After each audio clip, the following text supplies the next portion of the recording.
My name's Brandon and this is Nickelodeon Video Game History, a show where I take a look back on all of the video games based on Nickelodeon shows and retrospectively review them.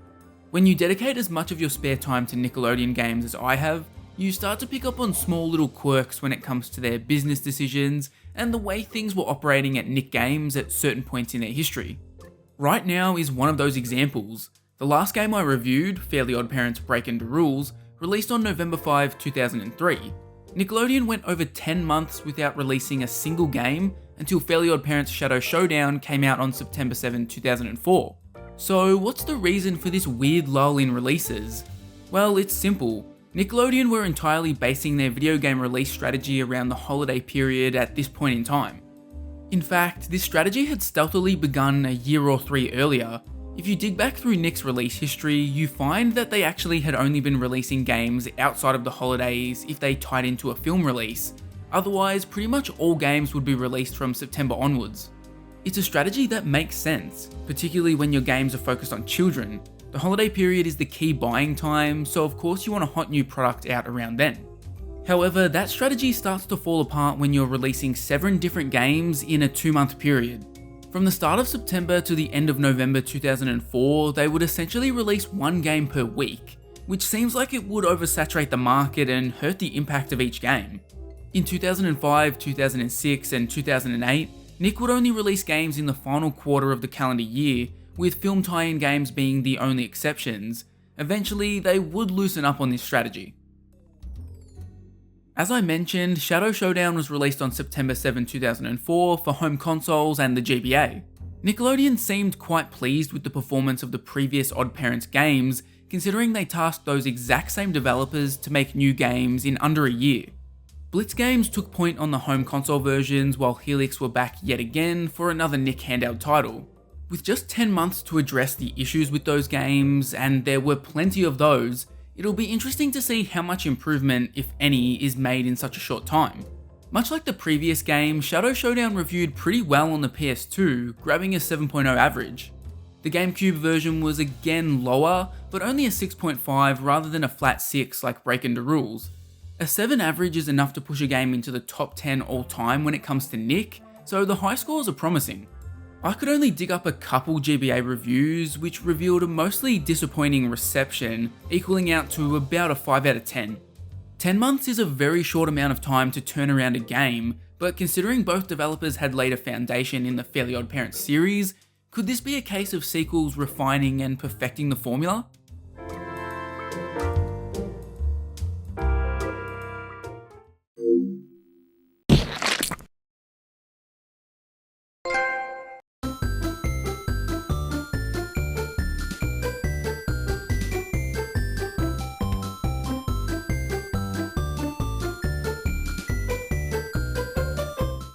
Let's roleplay for a second, and not in the creepy way that YouTubers usually do and end up getting themselves cancelled. Pretend you're Helix. You've just launched Breakin Da Rules on GBA and Nickelodeon is thrilled with its performance, so much so that they want you to get to work on a sequel right away. The deadline is just 10 months away, so what do? Do you A, create a straight sequel to the game you just released, allowing you to reuse plenty of assets and perfect the formula you just created? Or B, do you say fuck it and create a brand new style of game from scratch? Most sane people would go with the A scenario, work smarter, not harder, and all that jazz.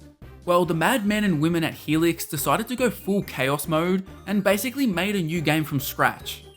I would love to chat with a dev who worked on this title and find out the catalyst for doing this. Did Nick mandate that it had to be something brand new? Did Helix dislike what they made with Breakin Da Rules? Or did they just want to spread their wings and work on a fresh idea? Whatever the cause, a brand new style of handheld Fairly OddParents game was created in 10 months. This end result is weird, awkward, and a downright mess. Seeing how different Shadow Showdown was initially intrigued me, but that intrigue turned to complete frustration almost immediately. Shadow Showdown is a bad game. What you have here is a straight up puzzle game. My instincts tell me to call it a puzzle platformer, but platforming really doesn't play a part here. Sure, you jump around and platform in the strictest sense of the word, but the game doesn't really have you jumping over pits or ever really place much emphasis on it. It's a good thing too, because the game's jumping and movement mechanics feel very imprecise. Actual platforming would have been a mess with these controls. The game decides to lean heavily into using the wish abilities from the show to solve puzzles.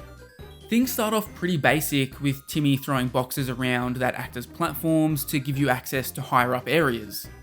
Red flags started flying faster than a referee at a Detroit Lions game when maneuvering these boxes into the correct position was weirdly challenging. For some reason, when these boxes collide with a wall, they'll rebound like they're made of rubber. You really don't have much control over the actual throw, so you end up in a situation where lining up a box is a chore. The more interesting puzzle solving elements come into play with Cosmo and Wanda. Pressing R will give you control of Wanda. She has a magical attack that transforms enemies, and depending on what type of enemy you're facing, it'll change into something different. Certain types of enemies will turn into anvils. If you line these up and time the transformation correctly, this can be used to traverse to higher platforms. Other enemies might turn into bombs, which you can use to turn roadblocks into rubble. And then outside of these instances where the game specifically requires you to use her abilities, Wanda also acts as a form of combat to stop enemies from killing Timmy. Cosmo, on the other hand, is constantly changing his abilities. If you press L, you'll do some kind of weird soccer ball kick that doesn't make much sense, or you might turn into a bird to fly to out of reach areas. I liked that the game wanted to get inventive with Cosmo's powers, but Helix do an awful job of explaining to the player that his power has changed. Which power Cosmo has for a specific level changes at random. I'd often find myself going into a level and getting stuck, not realizing the game had changed what Cosmo's power was, and that was actually the solution.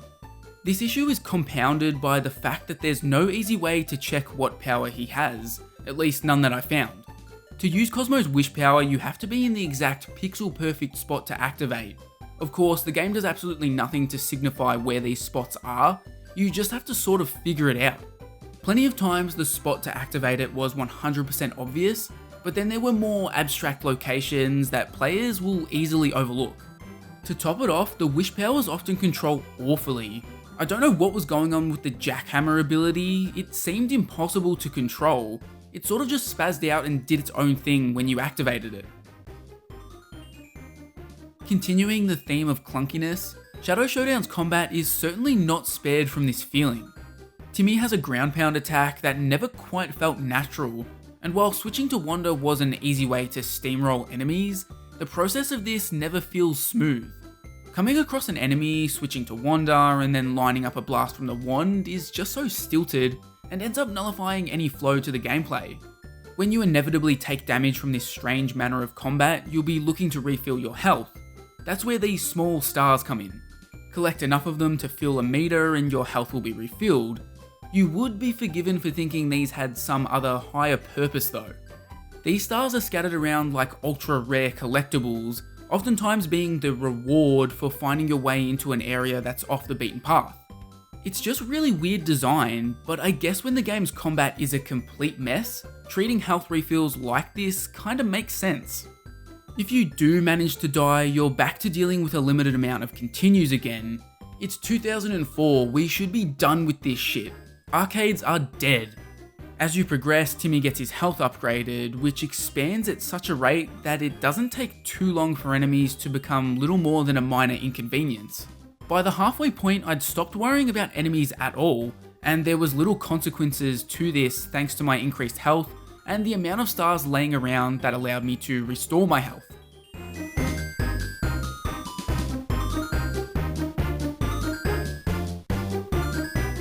Puzzling my way from A to B in each stage, I found that the level design was really quite poor. Helix have a really hard time communicating to the player what the game wants you to do.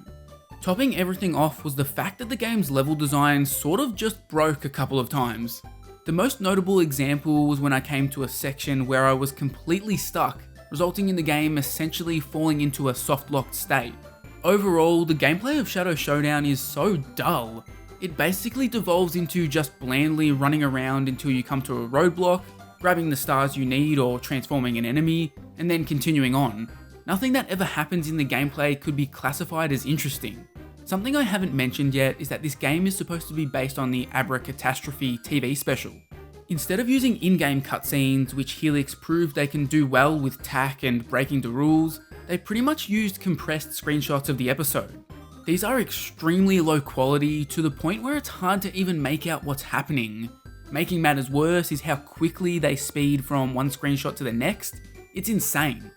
They don't give you any dialogue whatsoever either, which means it's just a collection of random images if you aren't familiar with the special. I had no idea what was going on with the game's story, and was especially baffled by their decision to tell the story like this when Shadow Showdown's in-game visuals are really good. I love the way everything looked in the gameplay, and to top it off, the soundtrack was absolutely fantastic. It's a real shame the rest of the games couldn't match up to these presentation aspects. Shadow Showdown is a prime example of not judging a book by its cover. Nickelodeon had been on a pretty good streak with their games recently. Not all of them had been incredible, but it had been a little while since they produced an absolute stinker. Shadow Showdown for GBA absolutely breaks that streak. It's the first truly awful Fairly OddParents game. Enter the Cleft was solid, and while I had criticisms of both Breakin Da Rules versions, they were nowhere near as bad as this. In fact, Breakin Da Rules on GBA really had potential. A sequel could have ironed out the game's many flaws and produced something respectable. Instead, we got this abomination. I almost don't even believe that this is the same company that made Tak and the Power of Juju on GBA. That game is a contender for best Nick game ever. The handheld version of Shadow Showdown is a flop. Will Blitz Games grant my wish for a great Fairly OddParents game?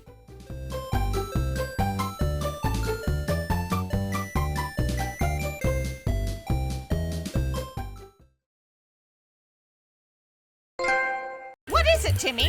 The TV's broken, and I was just about to watch the season finale of Crash Nebula!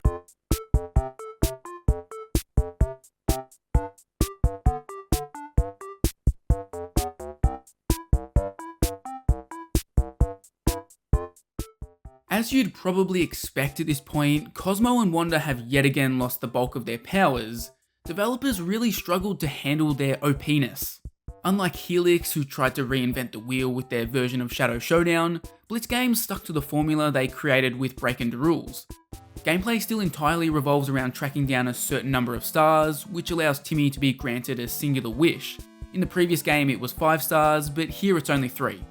Every level sees Timmy being granted 3 wishes, with the abilities stemming from those wishes naturally intermingling as you try to save the day. A unique spin on the formula is that Timmy now has an inventory of abilities in each level he goes to. This results in every wish directly impacting the gameplay, with stuff like weapons, traversal abilities, and a plethora of puzzle-solving mechanics. Oftentimes, the gameplay centers on figuring out the correct combination of each ability. Timmy also has an expanded range of things he can do without Cosmo and Wanda. Clearly, Timmy hit puberty in between games because his body is capable of so much more now. Most notably, Timmy can ground pound to fight off enemies without needing a special power, and there's also a sprint option that is weirdly tied to a cooldown timer. It seems puberty messed with Timmy's head though. I quickly noticed that while running around, Timmy's head was flopping all over the place, like it was too heavy for his neck. I've also got some good news and bad news. The good news is that Timmy no longer knocks himself out and gets CTE if you even dare to slightly touch a wall. The bad news is that this mechanic still exists if you're sprinting. 2 steps forward, 1 step back with this game, I guess. At least Timmy is turning his brain into mush slightly less here.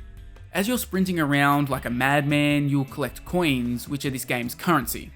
At random intervals during levels, you can purchase upgrades like increased sprint time, larger attack radius on the ground pound, or a radar that points you in the direction of wish stars. None of these are even slightly necessary to beating the game, but they're all helpful quality of life improvements, and I suppose it's handy that you get to choose which ones you want the most. Then you'll also come across the game's collectibles, which are stickers. Initially I assumed this would be exactly the same as Breakin Da Rules, where the collectible Crimson Chin cards unlocked clips of the show, and even a full episode in the PS2 version. Instead, they're just regular ass stickers. You can unlock clips separately, which makes the stickers even less cool. So Shadow Showdown's plot is a bit of a fizzler, even compared to Breakin Da Rules, which wasn't exactly Shakespeare. The basic premise is that Cosmo and Wanda discover that their powers are gone and have to break out their emergency wands, explaining their low power level. This leads into the first level of the game, where you discover that a magical jewel was stolen, causing fairies to lose their powers. As practically anybody could guess, the game then follows Timmy on his quest to restore things to normal.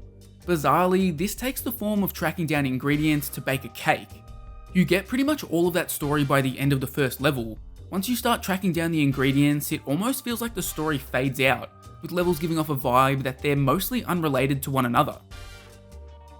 While Breakin Da Rules basically changed the genre of the game with every level, Shadow Showdown is more confident in what it wants to be. Puzzle solving is your prime objective, like in the GBA game. You get very light platforming and action or combat elements, but everything tends to come back to Timmy trying to remove roadblocks from his path by utilising his ever-growing powers. A lot of people in the comments on my last video mentioned how Shadow Showdown was the better of the two Fairly OddParents home console games, but I'm not so certain. The gameplay never really grabbed me. It almost immediately put me in a bad mood with its opening level. It is overwhelmingly tedious for your first real taste of the game.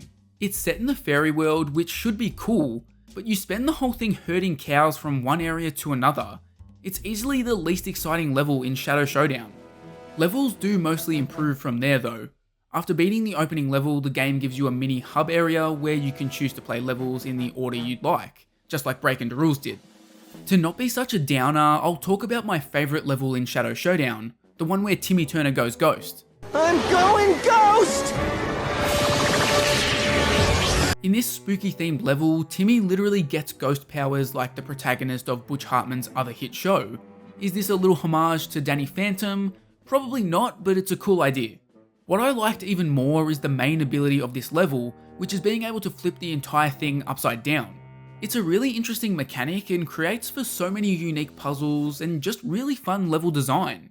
It was by far the most fun I'd had with the game, but of course they had to go and ruin it with a cumbersome boss battle that uses the level flipping in the least interesting way.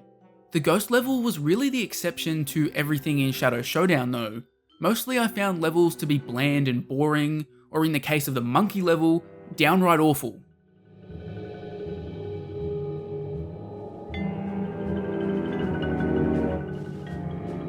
The more I played, the more I couldn't help thinking that playing Breakin Da Rules prior to this had impacted my reception of Shadow Showdown.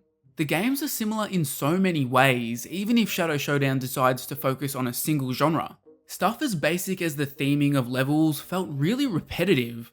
The cool factor of a Crimson Chin or Crash Nebula level is severely diminished when you've already been there and done that. Well, at least you get an obligatory shmup section.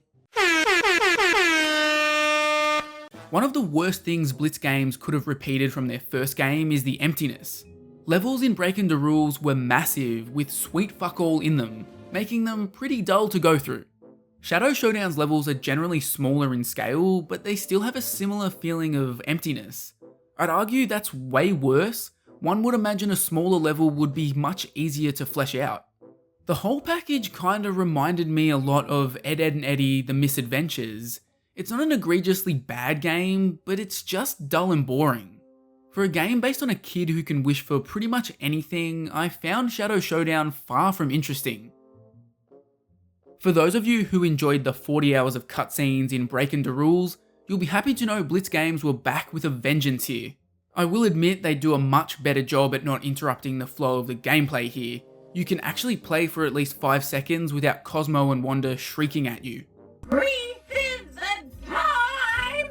It's the place! It's the motion! But when you do get cutscenes, they're still ridiculously long. After beating the game's first boss, the next 10 minutes were entirely dedicated to cutscenes. It's so bizarre.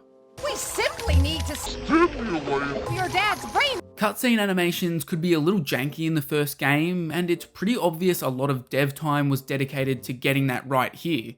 Characters usually feel much more natural. Although the Queen Lady's boob jiggle physics are a little too horny for my tastes. We simply need to stimulate your dad's brain. And we should thank the heavens above that whatever god-awful issue they had with dialogue quality in the previous game was resolved. No longer do Timmy, Cosmo and Wanda sound like they've been ripped from a Flash game where Mario fights Goku. Instead, all of the voice performances sound slightly off. It kinda gave me the vibe that every actor was just sort of phoning it in. Maybe they were exhausted by the avalanche of lines in this game. At least the OST is really good, better than it has any right to be.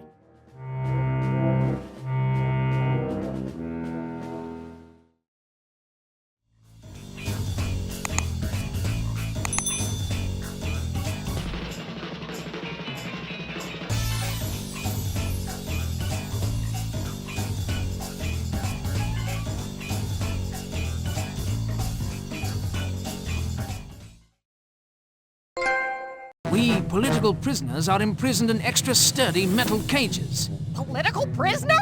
What happened? We recently acquired a new king, but he's paranoid. It was prophesied that a small boy with a silly pink hat would oust him from his throne.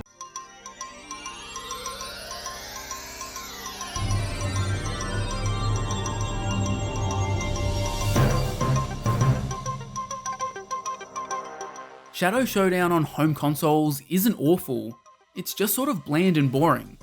I really can't help but think how much more I would have enjoyed it if I had never played Breakin Da Rules, or at least had waited a year after playing it. Sure, Shadow Showdown does improve a number of things that bothered me with the first game, but so many things are similar or identical that it just kinda made me glaze over. Personally, I wouldn't recommend it very highly. Having said that, if you still haven't played any of the Fairly OddParents home console games, I'd say this is the better option of the two. Unfortunately, after this, we never got another Fairly OddParents home console game. Despite the show running for an eternity, this was it. Besides Clash with the Anti-World on GBA in 2006. Next time, I'll be taking a look at Jimmy Neutron Attack of the Twonkies. Jimmy Neutron games have been a bit of a rollercoaster ride so far, and this is the final crack for the franchise. I've heard that this is by far and away the best of the bunch, but considering the absolute dreck that was the movie game and Jet Fusion, it's an astonishingly low bar to clear. Will we finally get a home console Jimmy Neutron game that is a certified blast? Make sure you're subscribed to find out.